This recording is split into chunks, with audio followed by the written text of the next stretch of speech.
Dr. Tom Morris, welcome. Jared, it's great to be with you, man. I wanted to start. Okay, so there's this story that you tell. I think you're sitting in your office at Notre Yeah. Dame and you get a phone call and you're asked to, I guess, be the representative of Winnie the Pooh as part of this major national Disney campaign. So, how did that happen? It's not every day that something like that happens, especially to someone who is a philosophy professor or anyone in the business of philosophy. How did Yeah. that happen? And then what came about from that? Yeah. Well, I mean, you're exactly right. Yeah, first of all, it was pretty rare for me to get a phone call of any kind. People will usually leave philosophers alone, but that phone call was a doozy. I mean, so a woman says to me, "Hey, Professor Morris, I'm doing a nationwide search for a philosophy professor to be the national spokesman for Winnie the Pooh on Disney home videos." And I said, "Really?"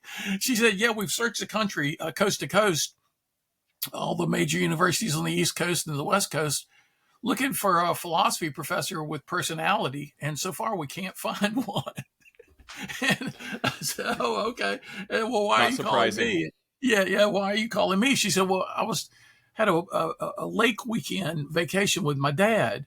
And I told him we're doing this nationwide search for a philosophy professor. We want him to sort of pitch Winnie the Pooh as the wise alternative to most cartoons, and we can't find a philosophy professor that's not like a deer in the headlights in front of cameras." And my dad graduated from Notre Dame many years ago. And he said, "Well, have you tried Notre Dame?" And she said, "No." And he said, "Well, don't give up until you try Notre Dame." And she said, "Okay." So I called the administration. I said, "Do you have a philosophy professor who might be able to do network TV commercials?" And right away they said, "Tom Morris, call Tom Morris." And I said, "Well, I used to play in bands. I play guitar in rock and soul bands. And I'm accustomed to doing sort of unusual things. And yeah, I've been on TV playing my guitar before. I guess I could do it for Winnie the Pooh." So before you knew it, they were sending me and my family to Los Angeles, to Hollywood, in the first class section of the airplane, which I didn't even know existed really, and put us up in a great hotel in Beverly Hills. And, the next day I was making TV commercials for now my favorite little bear, Winnie the Pooh. And it says on here, I just noticed just a few minutes ago, Pooh says, "Even thinking makes me hungry." And that's true of me too.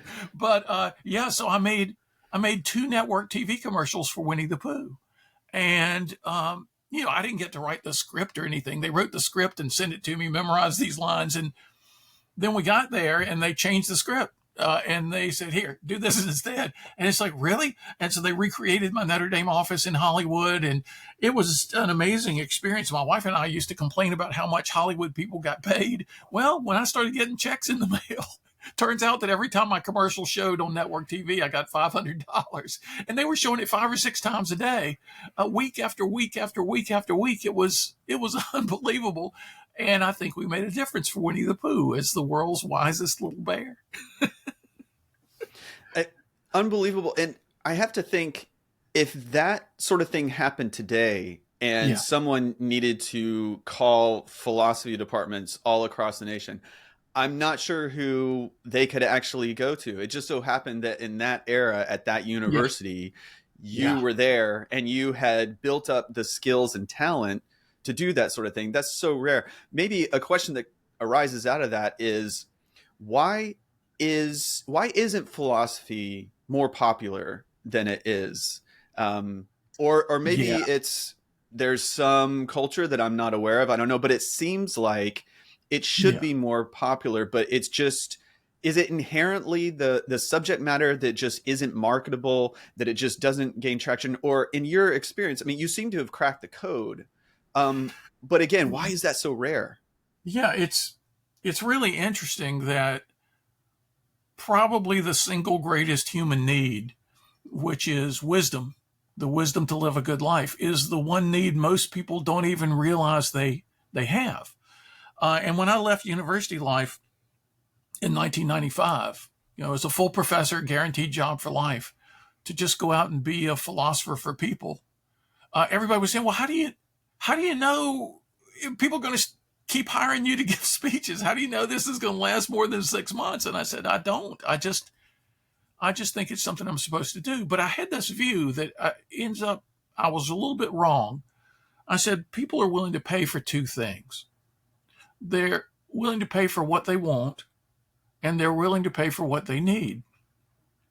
And so I thought I'd always be fine as a freelance philosopher. People would always, pay me to come and bring philosophy because they need philosophy. Well, I was almost right. Yes, people pay for what they want, but people don't pay for what they need. They pay for what they believe they need. So if there's a need that people aren't aware of, then they're just not going to be interested. And in terms of the popularity of philosophy, yeah, there have been times, French existentialism, Germany after the Second World War, even certain kinds of Hindu philosophy, Eastern philosophy in the U.S. during the 60s. There were waves of interest in philosophy. Some of the beat poets in the 50s were interested in philosophy. But for the most part, it's kind of our fault as philosophers why it's not more popular.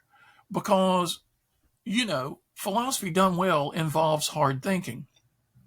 And like Pooh, hard thinking makes people hungry. They'd rather do something else to get hungry. It's not the easiest thing in the world.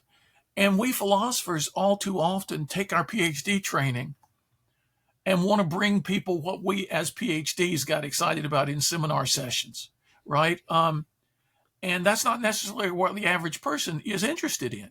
I mean, I think to myself, what were my first philosophical interests as a teenager? Some of the big questions about what's going on in this world? Why are we here? What's this all about? Is there a God or not? Do I really have free will or not?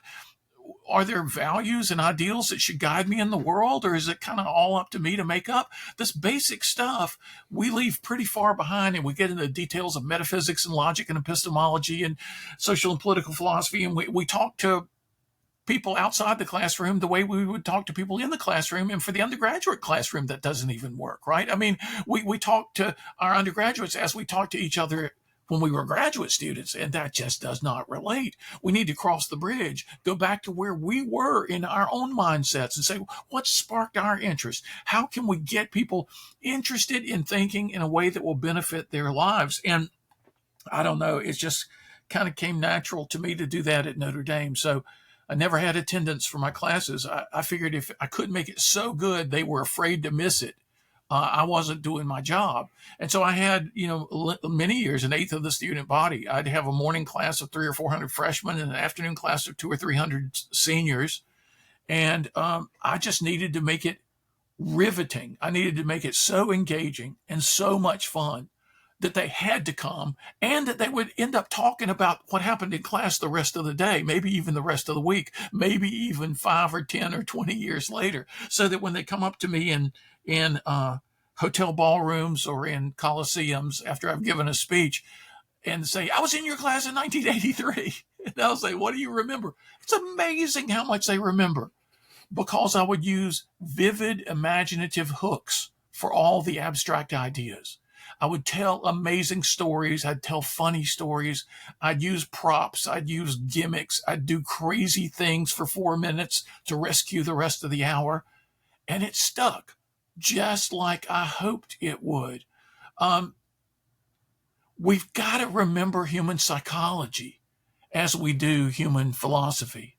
And, I've had my ups and downs in terms of popularity, right? I haven't been poisoned by popular demand like Socrates was. But let me tell you something I was told once at the Washington Speakers Bureau. This is probably when I was a year or two after I had just been in 93 cities in 1 year doing philosophy for people. And I was meeting with the agents of the Washington Speakers Bureau. They asked me to come and give a talk to all their agents, 90-some people at the time there. They would book me with Colin Powell and with General Schwarzkopf and with George H.W. and Barbara Bush and Carville and Matlin and astronauts and Krzyzewski and whoever had won a national championship or whoever the latest gold medalist was, and me. I'd be the who's he amongst the who's who. I was typically the only guy on the program I'd never heard of, right? But here I am going out. And here's what they told me at the Washington Speakers Bureau. The head of marketing said, you're the hardest person to book that we've ever worked with. you're the easiest person to rebook that we've ever worked with. I said, okay, explain that. And she said, as soon as we say the word philosopher, people say, no, that's not good. That's not for us. That's not going to work for us. But if we can keep pitching you to the point that they get sick of hearing about you and they say, okay, once, we'll have him once, then they have you back 12 times or 20 times, or one company 68 times. And she said, that's never happened with any other speaker. Did they keep wanting you again and again and again and again after saying no? So we philosophers have a reputation, apparently, that we need to get over. And if we use humor and good energy and speak to where people are rather than to where we want them to be or wish they were, if we scratch the itches they do have and then build on that, it's amazing. It's amazing what can happen. So I'm in front of 2,000 people or 5,000 people or 10,000 people, and all I'm doing is bringing them the greatest ideas of the ages, what the great philosophers before us have said. And I do my organization of the ideas, and I'll throw in my insights now and then. And then to see philosophy get a standing ovation from people, longer and louder than what I used to be able to get in bands when I was playing guitar. It's crazy. And yet still we face that obstacle. And look, I don't pretend to be a roaring success in this. I've been a public philosopher for 35 years. And in those 35 years, the public has gotten much more foolish rather than much wiser. So there's still a lot of work yet to be done. Couldn't agree more. Yeah, we can talk about sort of the current status of culture and society and whether the need is greater or how you think about that. I do want to talk about the stack of skills that you developed from early on that allowed for what you did in the first place. And when you think back to that era, what were some of the factors besides just the academic knowledge and training and expertise that you had? So that's sort of at the fundamental level. And if you're a professor of philosophy somewhere, then you have that. So that's good. But in terms of the marketing and communication skills and the, let's say, empathy and understanding what someone else is thinking, that psychology element that you mentioned, did you have, prior to what you had been doing, some sort of formal training in marketing, or a diction coach, a speech coach? What were these factors? Was it just sort of the mission and purpose that was driving you that led to high quality, non-philosophical skills? Or how do you think about that? I just think I'm an excitable boy. And my whole career, I've often described my career to people like this: long periods of indolence punctuated by intense bursts of activity. I'm a lazy person. I would just as soon just kind of laze around and do nothing. But I get excited about ideas. And when I get excited, I can't stop. That's how I get so many books written. I get excited about stuff, and pretty soon I got a book worth of new ideas about that thing. And in terms of bringing philosophy to people, there's so many great philosophers in the world who, in front of a group of people, would stroke their beard for 30 seconds before a word comes out of their mouth, or they would articulate a profound sentence and then allow it to sit in silence for so long people forgot what they said by the time the next sentence was uttered. For some reason, the rhythms of a rock and soul guitarist are still with me. I knew what it took as a young musician to keep a crowd excited. The pacing, the energy, the rhythm of the performance was as important as the content of the performance. And so when I got in front of students at Notre Dame, I actually started off with really small classes. They said, how big do you want your classes to be? I said, really small at first. It's my damage minimization principle. Until I know what I'm doing, I want to inflict myself on as few students as possible. So I started off with 20 or 30 students in classes, but then it started to grow as I started to find my feet, to realize what worked and what didn't work. What's the best way into a topic? What's a deadly boring way into a topic? How do you avoid that? How do you get people excited? How do you start off with a vivid image, a funny story, a really good joke, something gripping in their lives. There are times that I would read a paragraph from the latest Esquire magazine or a sentence or two from the student newspaper that had just come out that day to get people started thinking about something. And if we as philosophers realize some basic things about human communication and about how to get attention, how to keep attention. In fact, I used to ask my students, at the end of every semester, there's a course evaluation. What'd you like? What did you not like? You rate this professor on this, that, and the other. Well, at the end of the semester, what good does it do the students? So I would do a month into the semester, I would do what I call early course evaluation. And I would say, tell me what you like about the course, what you don't like about the course. What should we stop doing? What should we start doing? What should we do more of? What should we do less of? Any feedback. And we would take 10 minutes out of the beginning of a class after the first few weeks of the semester and let them do that so that I could adapt to that for the rest of the semester. And they would say in addition to really good things, they would say really, really funny things. And so I would compile the funniest answers. And these were in the days of overhead transparencies before PowerPoint. I'd go slap them at the next week. I'd say, okay, here's what you guys suggested about the course. And I had everybody laughing at all the funny things they had said. And even if they wanted me to start wearing bow ties, I'd start wearing bow ties in time before class. And they'd say, somebody said we need lead-in, walk-in music like talk shows have, okay. So every day we'd have walk-in music. So there'd be 250 students facing a stage, and the doors at the back, when I appeared at the doors behind everybody, Live in LA by the Rippingtons would come on, live jazz rock, and everybody would turn around because they would knew that was the cue that I was going to come in. And I'd come in and I'd be tossing out candy bars to everybody. And a famous doctor who was trained by DeBakey, the heart transplant specialist in Texas, and this guy got on the Tonight Show, put Johnny Carson on a treadmill for a fitness test. And he visited my class one day. I had amazing visitors to my class. He visited my class one day, this famous doctor, and he came up to me afterwards and he said, "Oh man, so brilliant. You throwing out candy bars before class as you came down the aisle, walking down to the stage." And he said, "You know the science behind that, right? That's why you do it." I said, "But people like Snickers bars." He said, No. We have a deep inbred attraction to anything that moves, he said.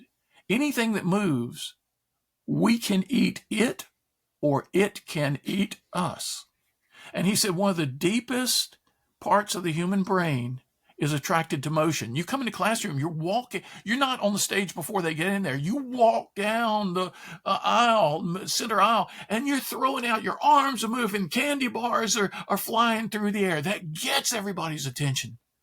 And then you keep their attention. He said, really brilliant. I said, I just thought people like candy bars. So, little things like that. Motion. I was asked once by the graduate students, a bunch of graduate students came to me and said, they teach us philosophy, but they don't teach us how to teach. Could you give us a session on how to be a great teacher? I said, okay. So I went to the library and checked out 20 books on how to teach. Now, I've been doing it for 10 years at that point. And there was one book that kind of captured what I did. It was called Mastering the Techniques of Teaching by a guy named Joseph Lohman, a UNC Chapel Hill professor. It was an old book. But his main theme was the classroom is a dramatic arena. Everything that happens in that room either conspires in favor of what you're trying to accomplish or detracts from what you're trying to accomplish. And I sort of had an intuitive feel for that, so that from the moment I entered the class until the moment class ended, I knew it was up to me to create the drama around the ideas that it would take to get and keep the attention and to make the ideas last beyond the notes on the page, the test that would come up, the end of the semester, so that years later they'd still be thinking about these things. And I still see people occasionally, a post I do every morning, I post across social media. And a post I did a few weeks ago on LinkedIn, somebody else reposted it. And so that person's followers on LinkedIn read it. And one woman that I didn't know said, "Oh, I was in Professor Morris's class in the 80s or something. He taught me how to think. He was my favorite professor. He taught me how to think both critically and creatively." And I thought, wow, here's somebody who remembers my class from the 80s. And she said something like, all my business success has come from that.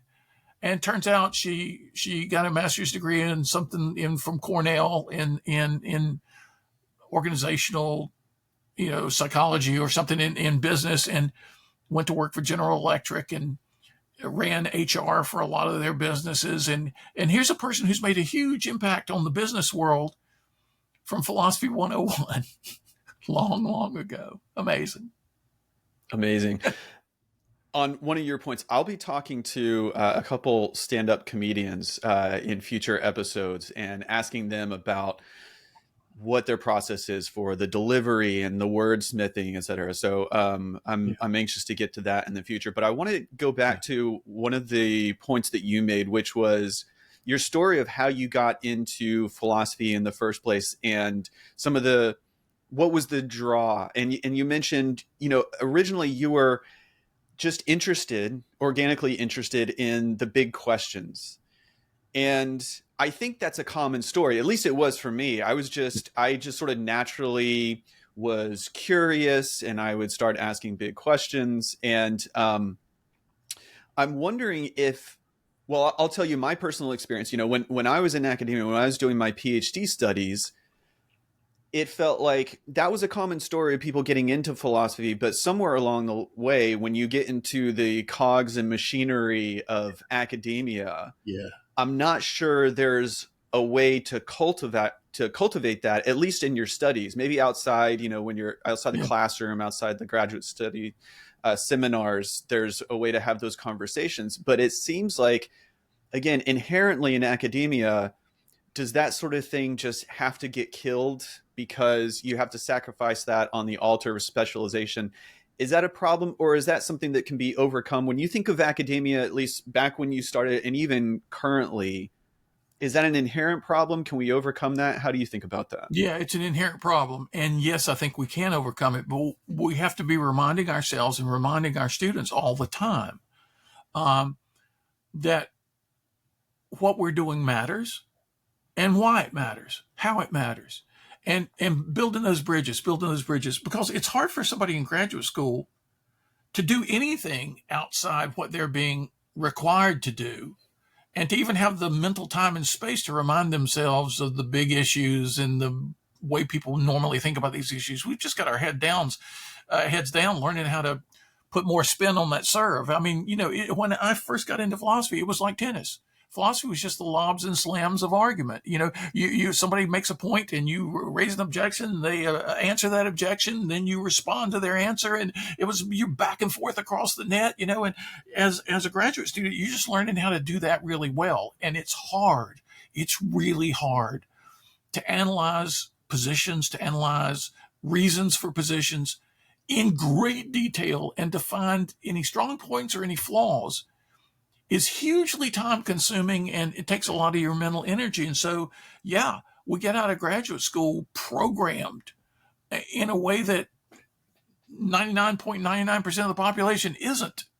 And so if we want to talk to them, we have to kind of reprogram ourselves.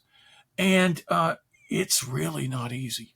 People send me, philosophers early in my public work, philosophy professors would send me short videos of themselves doing a talk to a local business group or maybe to a class, and ask me for any advice about their performance for themselves getting into more public philosophy. And most people just didn't know how to do it. I mean, our students, they have to be there. For the most part, or once they've chosen to be there, they have to get a good grade, and so they're going to pay attention.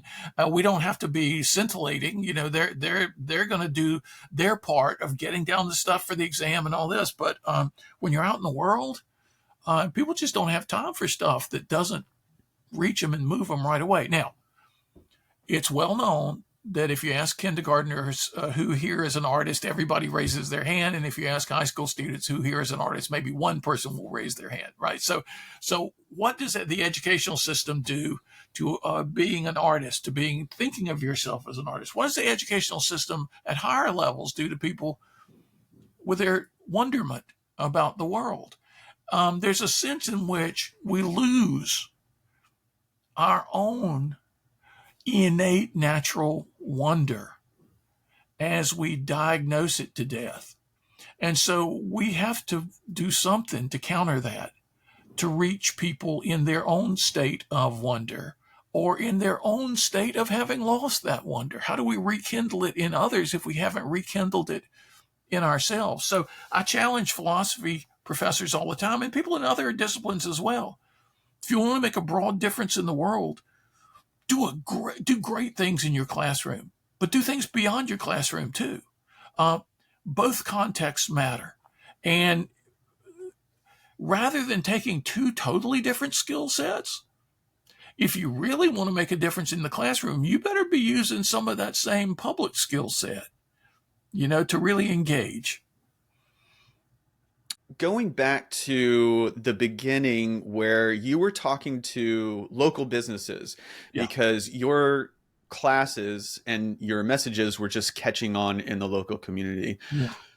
So that started to gain popularity. Was there a sort of uh-oh moment where you thought, okay, this is really taking off now. This is almost, beyond your control. The demand is something that you didn't expect at even like a higher level. Was there that sort of moment where you thought, okay, now this is going to be not just this local interest. This is actually going to gain some traction, and I might be having to think about this career in a different way. Yeah. I mean, it for a while, for the first 2 years, it was the Chamber of Commerce that asked me to come and give a talk on ethics. And I could have said, well, I'm not the ethics guy at Notre Dame. These three people you should call, But I said, well, who's the group and why are you guys coming to me? And the woman who asked me said, well, it's young business people deemed to be future leaders of the community and of their businesses. And we've got 30-some people. It's a leadership training throughout the year. And we're going to do a week on ethics. And we're going to take them to the local TV station to talk about journalistic ethics and the local newspaper. And then we thought maybe we'd have somebody from Notre Dame talk about business ethics. And we've all heard about how popular your classes are. So we thought, well, maybe you could bring us something interesting on business ethics. And I said, well, that's not my professional specialty, but let me look into it, And this woman said to me, when I was in college, we used to sit up late at night in the dorm and talk about really interesting things. We talk about life and love and life and death and meaning and friendship. And now I'm 45 years old, she said to me. And when I get together with my friends, all we talk about is, who's Notre Dame playing this weekend? What's on sale at the mall? What are the kids doing? Trivialities, basically. She said, we're washing trivialities. We never have the meaningful conversations we used to have. Maybe if you will come into the chamber's meeting, you can jumpstart meaningful conversations for us again. Okay. I'll do that. So and then everybody went home that after I gave my talk, everybody went home and told their organizations, you got to have this guy, this Rotary, Kiwanis, a bank, a real estate company.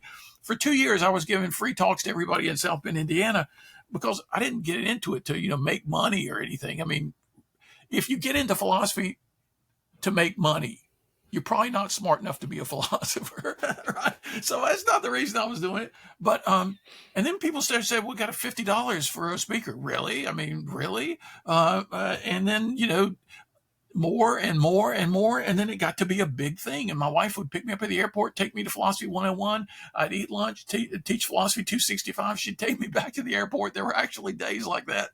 And it was like, wow. She actually said to me, you're teaching full time, you're writing full time, you're giving talks all over the country. Maybe you're going to burn yourself out. Maybe you need to make a choice. So it was kind of my wife who came up with this idea. And I said, a lot of great philosophers at Notre Dame in the classroom. No philosophers that I knew of in America where people lived. Public philosophers. Emerson was the last one I knew about, that wasn't attached to a university, but would just go give talks to civic groups and business groups and religious groups. Ralph Waldo Emerson in the 19th century, for crying out loud.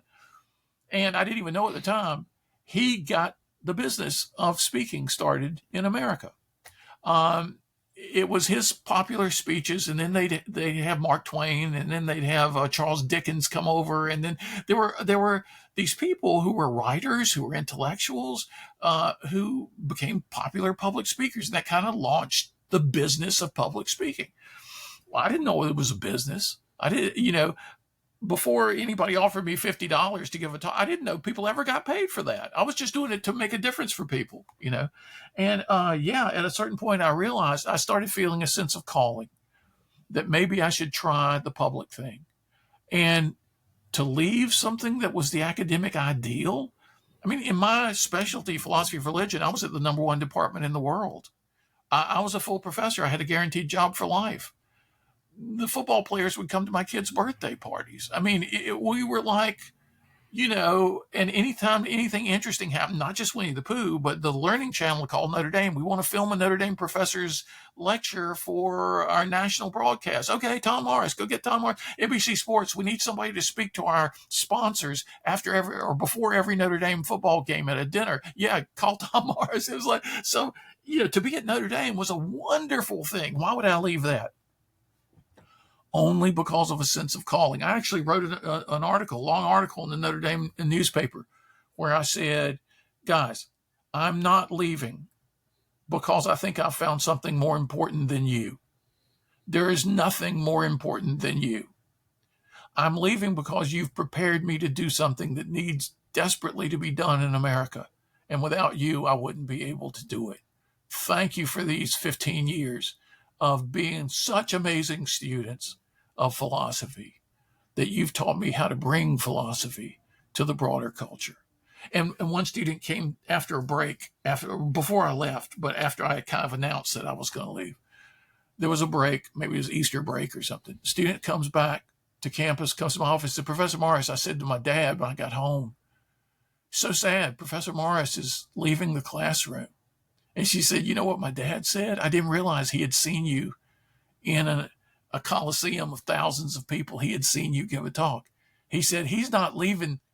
He said, this is what my father said. She said to me, he said, Professor Morris is not leaving the classroom. Professor Morris's classroom is now America. And I thought, wow, that, what a responsibility, right? But there was a continuity. And so, it's been, and that was 1995 when I left Notre Dame. And here we are. People said to me, it'll last 6 months. No, one guy said to me, public speakers last for 3 years. And then they're not the new thing anymore. Something new comes around. But, I'm still doing it all these years later. So isn't that amazing? But I want to encourage the next generation of philosophers to get out there. I'm 72 years old. At some point, I want to indulge my innate laziness and stay home. But it's in those folks out there, men and women who are in the next generation of philosophers. And the more I can encourage that, the better, because it's one of the most rewarding things that you can possibly do as somebody who's studied the history of wisdom, basically. And to spread wisdom and virtue in our time, we're needed. It's so easy to talk about these eras in your life, 15 years and then sort of move on. But 15 years is just a long time to be a professor. Now, others do it far longer, of course, but to sort of encapsulate that era, you reached a level of success, as you mentioned, which was about the highest that you can get in academia. Yeah.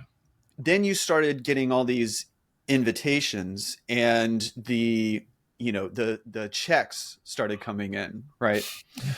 And when that happened, did your message surrounding success change a little bit from what you were drawing on before, which was mostly academia? And as you said, some philosophers make a fine living, but you're not going into it for financial success. No. When you started seeing that other side come in, and you're you're just gaining your reputation and you're reaping some of those rewards. Did you have to reframe your message on success? And were there any sort of reality checks that you had to do because of this sort of, I would assume, foreign experience of having all this, financial success as Yeah. well? Yeah, it's really interesting because, I came from a fairly poor family.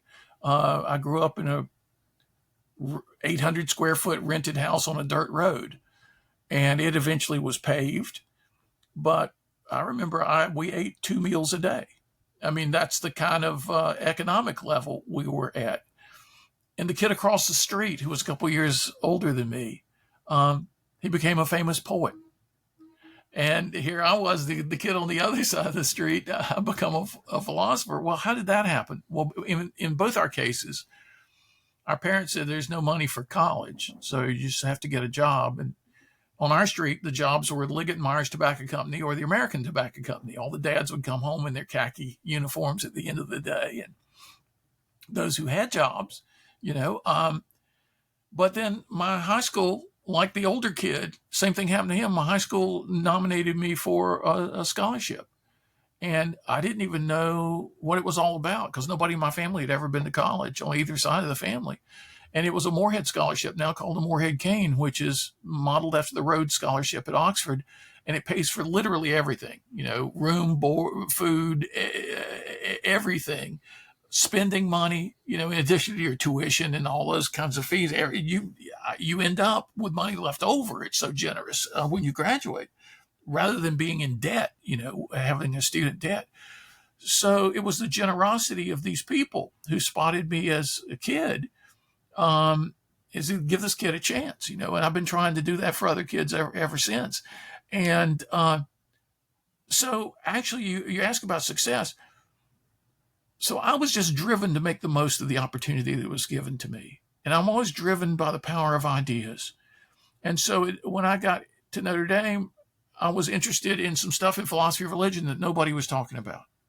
And so in philosophy of religion, that was my area. People were talking about the existence of God, the problem of evil, the meaningfulness of religious language. That was kind of it. And I thought, well, wait a minute. I grew up in a Christian background, a Baptist church. We believe all kinds of things beyond there is a God. What about all those other beliefs? Like Jesus was God. Like, God is three persons in one. Like something about Jesus' life and death redeemed everybody else. Like we have all these beliefs. Philosophers never look into those things anymore. They used to in the Middle Ages, maybe, but not anymore. And so I thought, I want to get us started on those things again. So I did a book on the logic of God incarnate, the idea that Jesus was divine. I did a book on that for Cornell Press. I got other people to start writing about distinctively Christian doctrines, other famous philosophers who all, when I approached them, they said, well, I'd hope to eventually tackle some of these topics, but I'm kind of busy right now. But I would send a list of the people I was asking to do this. If you can get half the people on your list to say yes, I'm a yes, they would all say. So we got a book called Philosophy and the Christian Faith done, where everybody's writing on all these topics. And then I thought, if you're a theist, if you're a believer in God, that should make a difference for everything else you do as a philosopher. But nobody's really thinking about that stuff now. So why don't we take an area of philosophy like metaphysics and see what difference it would make if you're a theist as opposed to an atheist in metaphysics. And so I proposed a book project to Cornell Press, the Divine and Human Action, the essays in the metaphysics of theism, because nobody was doing that. And we all started doing it. So distinctively Christian philosophy, theistic metaphysics. Nobody was really talking about where we get our idea of God from in those years, in the early 80s.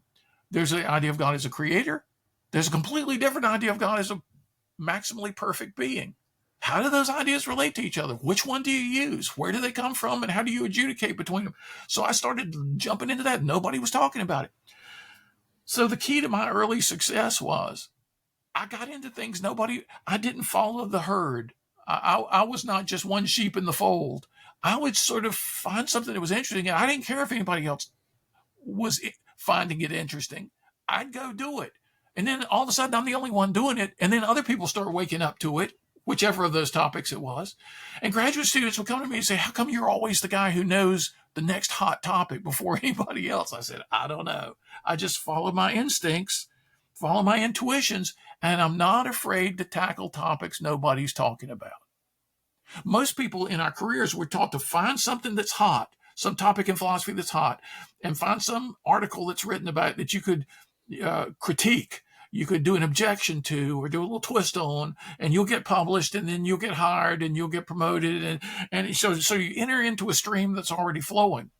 Well, I wanted to create new streams, and that was kind of a key to my early success. And then when an Oldsmobile dealer called me up early in my speaking, when I was still free, or maybe I was whatever people were offering to pay me, so somebody called me, this Oldsmobile dealer, and he said, look, we have motivational speakers every year talking about success. And they all say the same thing. Set goals, aim high, believe in yourself, you can do it. Did the philosophers talk about success? And if so, it's bound to be deeper than what we hear from motivational self-help guys, right? And I said, man, it's not the kind of stuff I studied at Yale. Let me look into it. And yeah, I discovered all this stuff about success that kind of mapped what I'd intuitively been doing. And I came up with 7 universal conditions for success. But then that's success at any goal you set. How do you get success at any goal you set? But then there's a deeper question. How do you set the right goals? What is successful human living? And that's something I'd never really thought about before. So once I started having success in the public realm financially, which is never a form of success I wasn't accustomed to. My starting salary at Notre Dame was $18,000 a year. My father said, how can you live on that even in 1981? And I said, I don't know. Last year, the starting salary was 16 and they lived on that. And the year before it was 14,000. They lived on that. And the way you lived on it is you inherited clothes for your kids from the other faculty members. You know, everybody, it was the hand-me-down clothes. There were probably 5 years before I went into a mall, a Target store. And then my uniform every year for teaching was one pair of khakis or blue jeans from Target every year and maybe a new tennis shirt, you know. So you learn how to make do, right? And so you're not accustomed to the financial success part. And in our culture, everybody chases that. And so when I'm being asked to speak to financial services companies, Merrill Lynch had me speak 68 or 69 times and paid me each time more than my Notre Dame starting salary. So it's like, well, really? Really? And these are not people known for throwing away money. So what I'm doing resonates. And I'm not just trying to tell people how to make more money. What I'm trying to help them do is to live better lives. So knowing that I didn't want what I was doing as a philosopher to be co-opted by somebody else for other kinds of goals. I don't want to just help the people at Merrill Lynch to make more money. Maybe that's why they come to me, but that's not how they're going to leave me. I want them to reflect on what matters in life and the various kinds of ways we can look at success too. So being a philosopher really kept my feet on the ground during those years. And it really helped me help others. I never got to a point where it was about finances. In fact, when other philosophers started helping me and doing talks that I couldn't do because I was already booked or it was in another country that I was too tired to go to, philosophers went to, Athens, Greece for me, or to Istanbul for me, or did a talk for a Brazilian group for me. And I said, look, impact, then income. Concentrate on your positive impact. Don't worry about how much money am I going to make doing this. If you make a positive impact in the right kind of way, the income will take care of itself. But as soon as you start focusing on that, you start making some of the biggest mistakes our culture is making right now. Like, for example, the idea that a business is a money machine. No, a business is an engine for human good. As soon as you narrow your focus to just the money, you're going to start doing things wrong. And so as I've talked about success, and probably my topic, true success, if I've given over 1,200 public talks, probably 800 are on that topic. It's been that popular. And I always try to help people look at success in the right ways. Fortunately, being trained as a philosopher first, helped me keep my head on straight when I was being offered, more money than I ever could have imagined growing up. and my wife and I tried to do good with it in the world. So, yeah, it's been an interesting challenge to bring new perspectives to a culture focused on money, power, fame, and status. And to say to people, look, those are the sometimes side effects of success, but not always. And even when they are, they're never the essence of it. Let's keep our eyes on the ball. Let's focus on the things that matter the most. So you're delivering these speeches to large crowds. You're writing the books and putting out philosophical material in the broader culture. And, that happens for a few years. And then social media comes along and you use that, I think wisely, as a venue as well to keep the conversation going. So you have the speeches and the talks, and you have the books, and social media comes along. You're using that. And then you put your posts and tweets into a book called Twisdom. And I noticed there are a couple forewords there. So we talk about the popularity of philosophy. Clearly, for some people, your message is getting through at the popular level. 2 forewords of that book, one by Kathy Ireland, the other by Mariel Hemingway. Yeah. How did that come about, that they're writing a foreword to your book that is a collection of your tweets and posts? Yeah, it's funny. I was on Twitter in 2007, 2008. I mean, the early years of Twitter. And there was a button on Twitter. It says everybody or everyone. And you could just see tweets from all over the world, not even people you followed. Just it was streaming so fast. Every time you click your clicker on there was a new set of things. And so I just said, well, how can I use this new medium? Maybe I'm going to try to do short little snippets of thought, little thought nuggets every day. I'll take a topic and I'll do a little, because it was back in the day where it was 140 characters or fewer. So I do little succinct things on courage or on compassion and whatever was on my mind that day. And it got to the point where at first, 2 friends of mine insisted I get on Twitter. And they were both on Twitter. And they drove me crazy about it for months until I finally gave in and got on Twitter. And they were my only 2 followers. For weeks, I had 2 followers on Twitter. And I said, guys, I could go in my backyard and talk loud and reach more people with philosophy. They said, hang in there. People will discover you. We'll retweet your tweets, and some of the people follow us. And so pretty soon I had 5,000 followers on Twitter in a very short period of time. And one day I got a tweet from Kathy Ireland, who was a famous Sports Illustrated swimsuit cover model. And she said, are you the Tom Morris who wrote the book If Aristotle Ran General Motors? And I said, yes, I am. And she said, well, I used to be a model. And then I thought, oh, you're that. And now I have a company called Kathy Ireland Worldwide. And every person I hire has to read your book, If Aristotle Ran General Motors, before their first day at work. I said, are you kidding me? She said, nope, I love that book. And everybody has to master truth, beauty, goodness, and unity, the ideas in your book, before they come to work for me. And so she became one of my Twitter followers. And then before you know it, the movie of Woody Allen's that I liked the most was called Manhattan.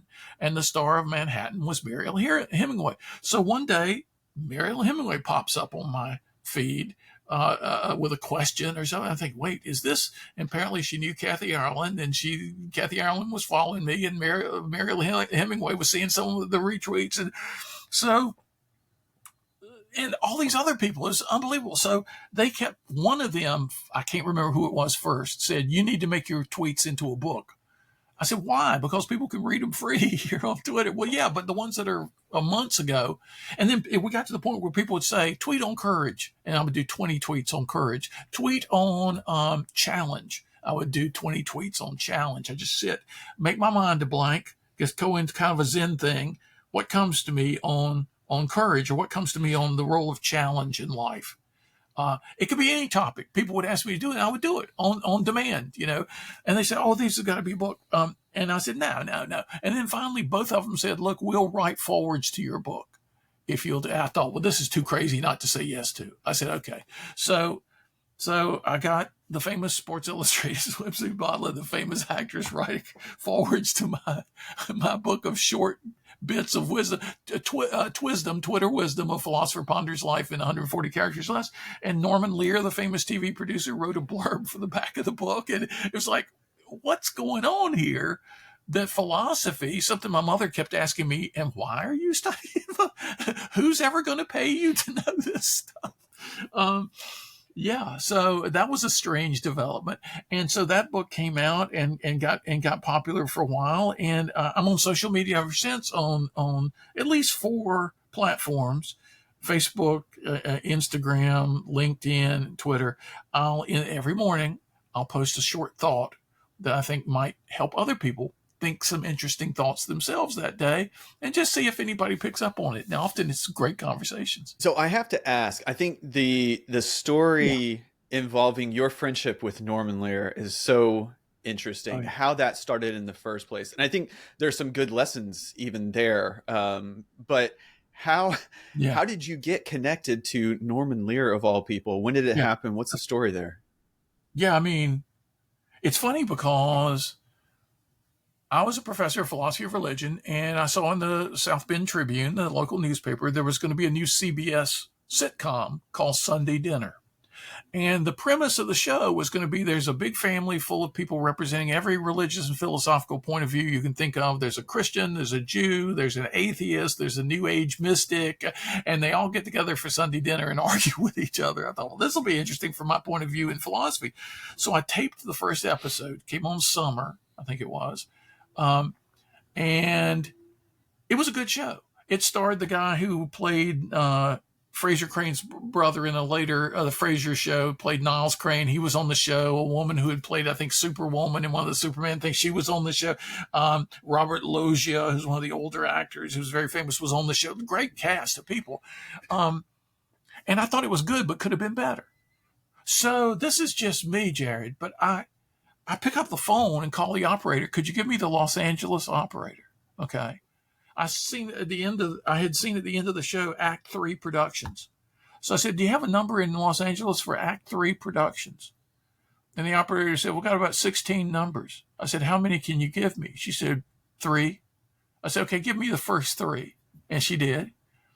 And so I called each of those 3 numbers and got a voicemail and said, hey, I'm a professor at Notre Dame. You guys doing this new show on philosophy and religion. It was very funny. It was very good, but it could have been even better. Do you have a specialist consultant in philosophy or religion to help you really hone the script? And if you don't, I'll give you as much free advice as you could possibly want. Here's my phone number. And so that was Sunday. The next morning, Monday morning, I'm teaching Intro to Philosophy. I go back to my office before I teach my senior class in philosophy. And there's blinking light on my answer machine. A student's trying to get in my class. Professor Morris, I've tried for 3 years to get in your class. Please, can I get in your class next semester? My wife's saying we need some grocery, get these things from the grocery store before you come home. The third call was, hey, Tom, this is Norman Lear. Here's my home phone number. Give me a call. I'm thinking, what? Wait, what? I grew up watching All in the Family. And my mother would always say, well, you know, Archie had a point. And my father would say, don't say that. You know, they're making fun of Archie. And so he would start in my house. And that's exactly what Norman Lear wanted. And not only All in the Family, but the Jeffersons and Sanford and Son and Mary Hartman and Fried Green Tomatoes and The Princess Bride and This is Spinal Tap and the Broadway plays, Divorce American Style with Dick Van Dyke. I mean, Norman Lear was the creative force of an era. And so here he's calling me. And so I call the number. Some lady answers. I said, this is Tom Morris from Notre Dame returning a call to Norman Lear. I could barely talk. You know, hold for a minute, please. Hey, Tom, this is Norman. I said, hey, Norman, how's it going? And he says, I got bad news. I got bad news, Tom. I said, what's that? He said, they've already canceled the show. I said, Norman, we're not going to let that stop us, are we? And there was this pause, and he said, hell no, we're not.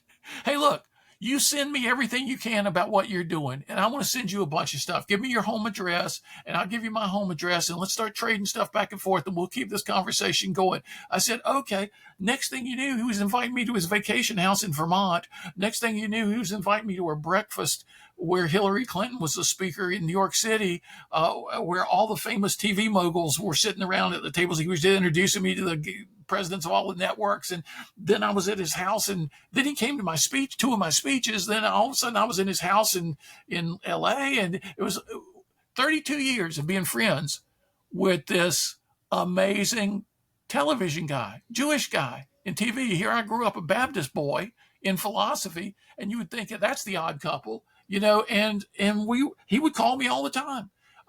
Hey, I got an idea. So yeah, it was if as philosophers we take the initiative and we reach out. And like the woman who called me about speaking on ethics. No, I'm not the guy. The person who said, have you ever spoken on success? No, I'm not the guy. Don't say I'm not say, okay, let me think about it. Okay, let me talk. Oh, how about this? Reach out, take a chance. Because really, that's a piece of advice. My parents gave me some great advice. If they say no, you're no worse off than you are right now, right? So ask. And then my father said, life is supposed to be a series of adventures.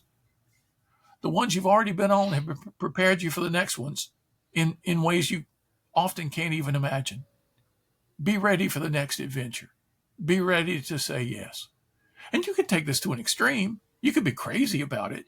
Anything can be taken to an extreme. But this idea of life is a series of adventures. And be ready to say yes. And so with Norman Lear, I left 3 voicemails. 3 phone messages to his people. I didn't expect him to call me back. And that led to a lifetime friendship. So we were watching, 100 Years of Norman Lear. We had taped the show ABC did a couple of years ago. And we were watching the second part of the tape one night. And the phone rings. It's the next night after the show had aired live, because we like to read the hour before we go to bed, and the show ran too late. He was 100 years old. And so the phone rings in our kitchen next to our bedroom, and my wife says, that's Norman Lear leaving a message. So we're sitting there watching Tom Hanks and watching him and Jennifer Aniston and all these Oscar winners sitting around this table. And then there he is leaving a voicemail. He's 100 years old, and he's calling me a philosopher. That's the power of philosophy. If we get out there and offer it to the right people, they can introduce us to other people who will give us a platform we could never have imagined happening. But we've got to be ready to do it. We've got to be ready to step up, So, yeah, Norman Lear, isn't that a wild thing? There are all these people from all kinds of disciplines. You're talking about a major producer. You've mentioned CEOs of major corporations, swimsuit models, actors, presidents.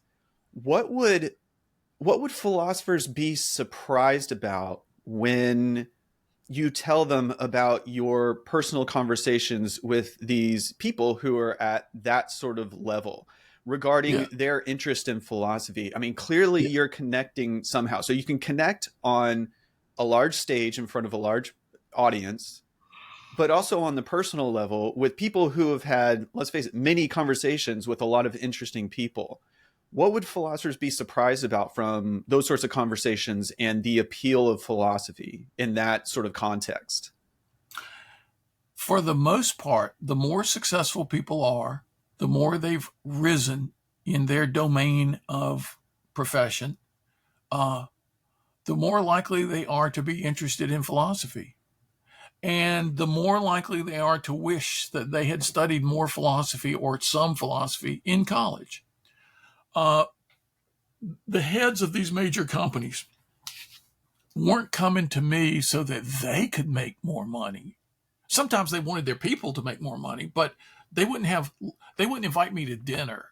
They wouldn't share with me their secret worries because they wanted to make more money. They had as much money as the generations of their family could ever use. They were coming because they were genuinely curious, and they were genuinely, some, not happy at having attained the money, power, fame, status. That wasn't the recipe. Okay, so what is? We got a philosopher here. So, Mr. Philosopher. So there is interest. And some of my most enthusiastic audiences have been really high-level audiences. Although I've also been asked, like I gave a talk to the top 150 people at International Paper years ago. Standing ovation for philosophy. from their executive team. Okay, the people who ran the company, International Paper. Then they said, you got to go to all our plants around the country, our paper mills, and give the same talk on success. So I'd be out in, I don't know, Alabama, Mississippi in June or July, 98 degrees. They would shut down the factory and have everybody come out to a big field. They built some tents and sit in folding chairs, going to listen to the philosopher. I'd have guys glaring at me who looked like they just got out of prison the day before, with tattoos on their bodies bigger than my head. Okay, these weren't the CEO level people. These were the guys from the loading dock. These were the guys from the, and they were just staring daggers at me like, what the hell are we got to do sitting in 98-degree weather to listen to this guy? And at the end of my hour talk in that heat, every one of those guys hugged me and said to me some version of, we really needed to hear this today. That's the universality of philosophy when we do it right for people. It doesn't matter if they're working on the loading dock or if they have 250,000 employees. They need the wisdom we understand and know about if we're willing to bring it in the right way. So yeah, that's what a lot of philosophers would be surprised to hear, I think. The degree of true interest, if we can open the door, the degree of true interest that's there. One of the sections of philosophy, one of the topics in philosophy that has caught on somewhat recently, all things considered, has been Stoicism. And I wonder if you can take us through your experience of seeing this rise in popularity, because if you pick up your books, you're talking about Stoicism decades ago. And yeah, I don't want to give the impression you are the only one, but you clearly you were successful at bringing a lot of the principles from Stoicism into that popular audience well before this sort of recent trend happened. So can you talk about, I guess, how did that start for you in the first place? And I know you have a book about that, Stoicism for Dummies, and it's fine to go into that, but I'm wondering about your story of how did you think to use some of those principles when they weren't as, let's say, readily available back then? And then as you start using these principles, you're watching, wait, hold on, other people are talking about this. What has that experience been like for you? Well, it's interesting because it was a long time ago. Tom Wolfe had a novel called The Man in Full about a rich Atlanta businessman who gets arrested and put in jail and discovers Epictetus. And he reads the works of Epictetus in jail and it changes his life. And Epictetus was one of the great Roman Stoic philosophers. So all of a sudden I was writing the book Philosophy for Dummies.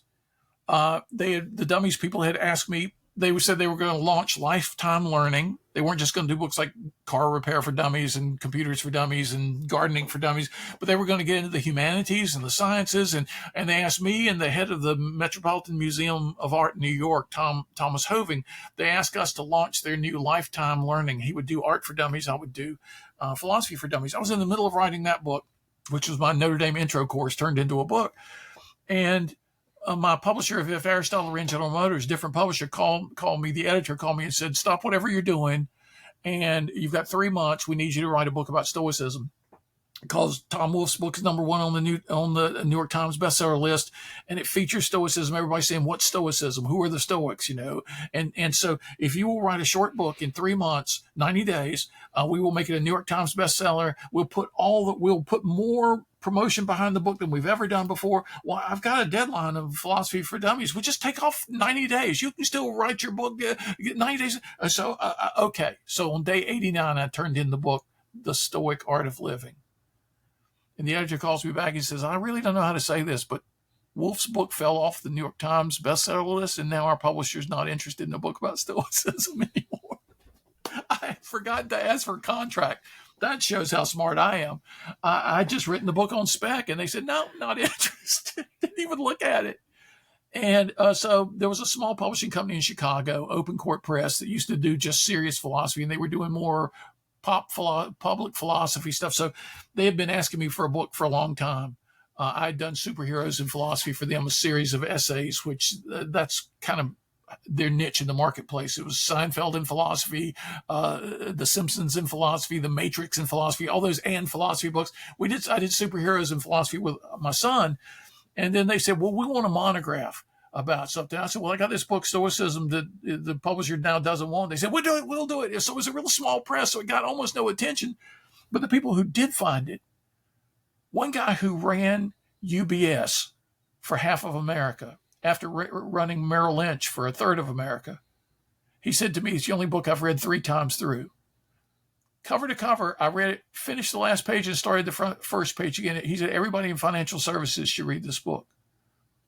And another guy I got to know years later, the founder of Whole Foods, John Mackey, he invited me to come see him anytime I'm in Austin, Texas. Well, I was going to be in Austin, Texas in about 3 months. So I said, yeah, I'm coming to Austin. He said, your books have changed my life. Your books have changed my business. I want to take you out to dinner. And at first, I just saw this email from a guy named John. I didn't know who the John was.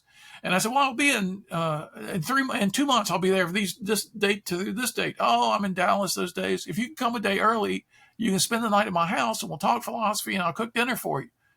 It's like, who is this guy inviting me to stay at his house, coming a day early? And then I scrolled down the email, John Mackey, founder and CEO of Whole Foods. I said, I'm going to his house just to see what's in his refrigerator. I mean, this is unbelievable. And so long story short, I made him a pitch for Whole Foods in Wilmington, North Carolina, where I live. And he said, okay, we had tried for 10 years to get a Whole Foods. But I gave him an emotional pitch based on why he created the first Whole Foods. And so he said, it was my wife's idea. And so at the end of dinner, he said, well, he had all these phone calls during dinner. He just rolled his eyes when I'm giving my argument. Had all these phone calls during dinner. I told him I never take phone calls during dinner, but this is really important. I got to do it. Oh, John's fine. So he's doing texts, about 8 times. And then he sets his phone down in front of me. He said, tell your wife she got her Whole Foods. I said, what? He said, Oleander Drive, April next year. It'll be our second biggest in the state of North Carolina. Enjoy it. I said, you're giving me a Whole Foods? I brought you a $2 philosophy book I got used someplace. But let me give you one of my books. He said, I've read them all. I said, no, let me give you one that I don't know you don't even know about. He said, what's that? I said, Stoic Art of Living. He said, I've read it twice. So there's this interest in the Stoics that wasn't widespread back then. My book came out in 2004, where I think those 2 people whose stories I just mentioned, they were the 2 people interested in Stoicism. But then a year ago, boom, they say, Tom, the Dummies people, you got to do Stoicism for Dummies. So what happened is a guy who in his 20s was head of marketing for American Apparel. And he got American Apparel famous by doing ads with nude models. Now, American Apparel made clothes, but his models in his ads would be without clothes. And he got all this attention from American Apparel. The guy knew how to get attention. Well, he read Marcus Aurelius's Meditations. Somebody gave it to him, and he said it changed his life. Ryan Holiday. And so he started writing books about Stoicism. So his books all of a sudden started getting really popular. Ryan knew how to market. Ryan could market clothes with nude models. Iced Eskimos, the old sayings and stuff. Ryan knew how to market. And so he was genuinely changed by Stoicism. So now he sent me his first 4 books or so, which were fun to read. And now he's got, I don't know how many he's got, but the other day I saw someplace that it's over 6 million copies sold of Ryan's books. So look, he doesn't have a bachelor's degree in philosophy. He doesn't have a master's. He doesn't have a PhD. He's never taught philosophy. He was a marketer who got excited about philosophy. Now, that's wonderful. I am so glad to see that. And now there's a whole army of people interested in Stoicism. So when I was asked to do the book Stoicism for Dummies, I had other things to do. But I thought, you know what? I want to guide people with this new interest. I want to give them some extra guidance. So I called one of my former teaching assistants who had a distinguished career as a philosopher himself. I said, you want to write a book together on Stoicism? I'd never wanted to write a book with anybody else. I wanted to be responsible for every word. But I knew I couldn't get this done. I didn't have time to get this done. So I called this guy up. I hadn't talked to him for 5 or 10 years, one of my former teaching assistants at Notre Dame. He said, wow, that you're calling me. I've been doing a deep dive in Stoicism for 4 months now, and I just decided to write my own book. But yeah, I'll write one with you instead. It's Greg Basham, and I did the book Stoicism for Dummies. And it's getting traction, and we're hearing from all kinds of people that has made a difference for them. So advise philosophers, you see something get popular, take advantage of that, step into the arena, help people with guidance about that thing. Right now, for a lot of people, it's American democracy. Yeah, step up, say something about American democracy. We philosophers have been sidelined for far too long, and most of that's our own fault because we preferred to talk to each other than to anybody else. Not that nobody else wanted to talk to us, they just didn't even know what we did. And so once they start finding out, you meet all kinds of interesting people.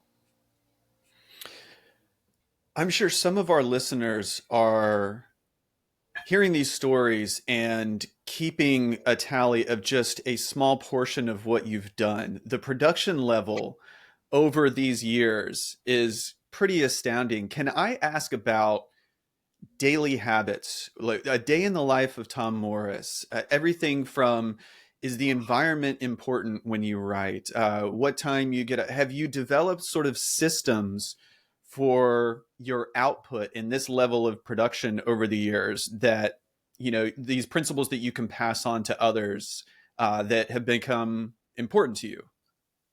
I'm almost the patron saint of the lazy and undisciplined. uh, my whole success is, people at Notre Dame would come to work and be in their office for 8 hours a day. And I would feel so bad that I couldn't do that. And yet, when they got up for tenure, they had a book and 10 articles. When I got for tenure, I had 10 books and 50 articles. So being undisciplined is okay as long as you're an enthusiast. I get so consumed by an idea, I just got to work on it. And so I've written over 30 books out of that passion for what I do. And right now, my literary agent has got a book called The Frankenstein Factor that she's showing to editors. She's got a book called The Gift of Uncertainty that she's showing to editors. There's another book that I've finished called Beyond the Stoics. That'll probably be the one after that. Some people have been pushing me to write a memoir, which I may call A Philosopher Loose in the World, and see where that goes. Just kind of tell all the stories, all the weird places I've given philosophy talks, and all the unexpected things that have happened. Yeah, I've had an experience that no philosopher ever has had. And so maybe it will pay to do a little memoir and pass that on. But I'm always getting interested in something new, So I do a lot of reading. Like, I've got to give some talks next week and lead a panel discussion.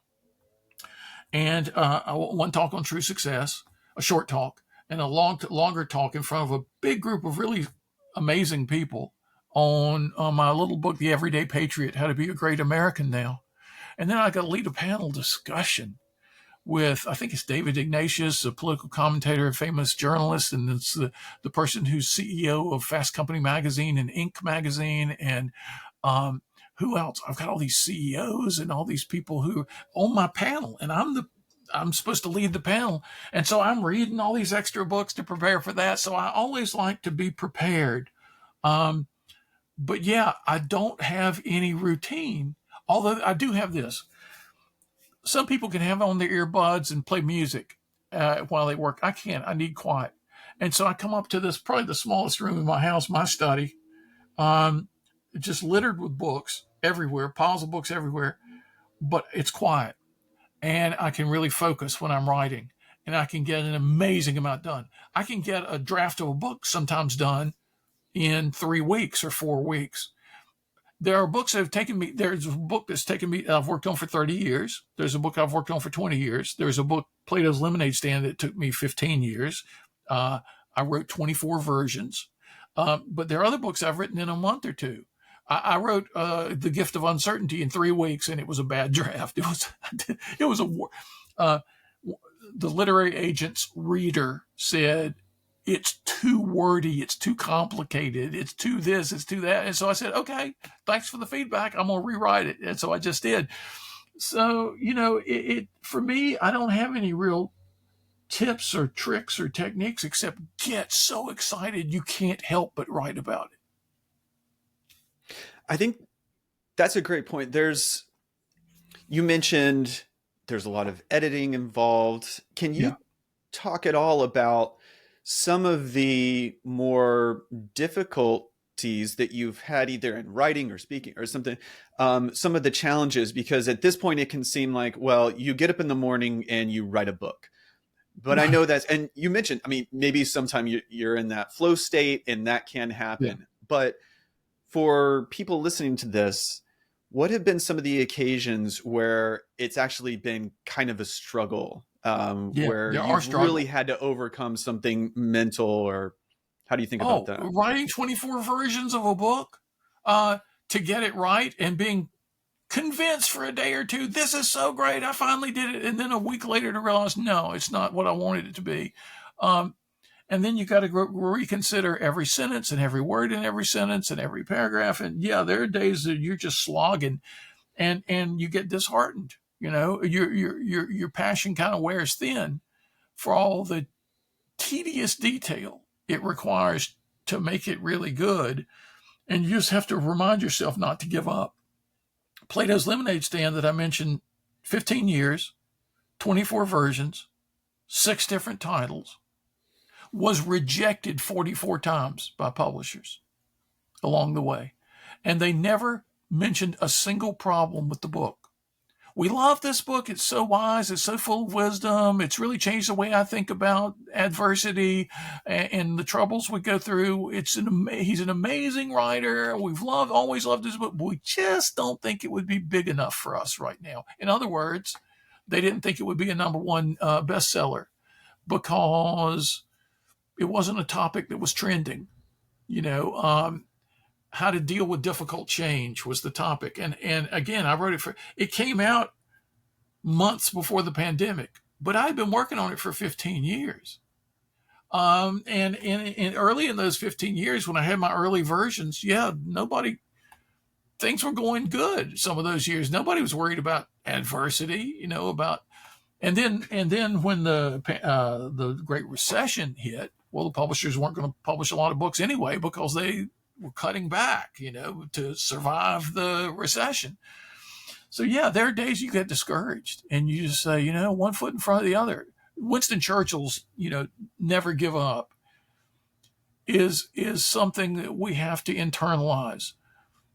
That sometimes success comes from just outlasting everybody else, outlasting all the slings and arrows of outrageous fortune, outlasting all the no's.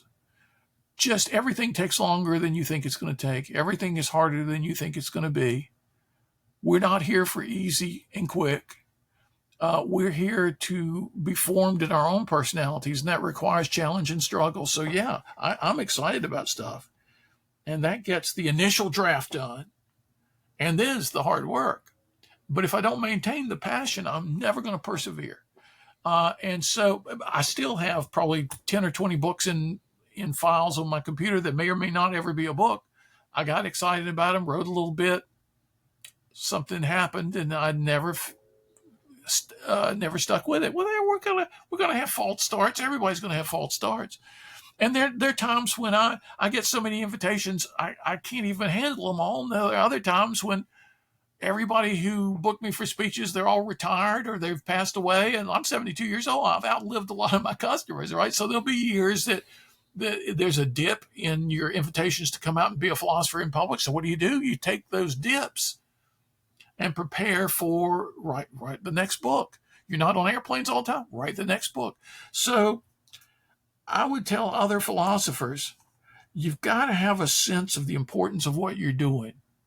And you've got to be able to persevere through the lean times and through the struggling times. And if you don't have that passion to start with, you never will last. But you've got to tell yourself the importance of the perseverance, the determination along the way. If I could live to be 250, I think I could do what I'd like to accomplish as a philosopher. I'm never going to be satisfied with what I've accomplished as a philosopher.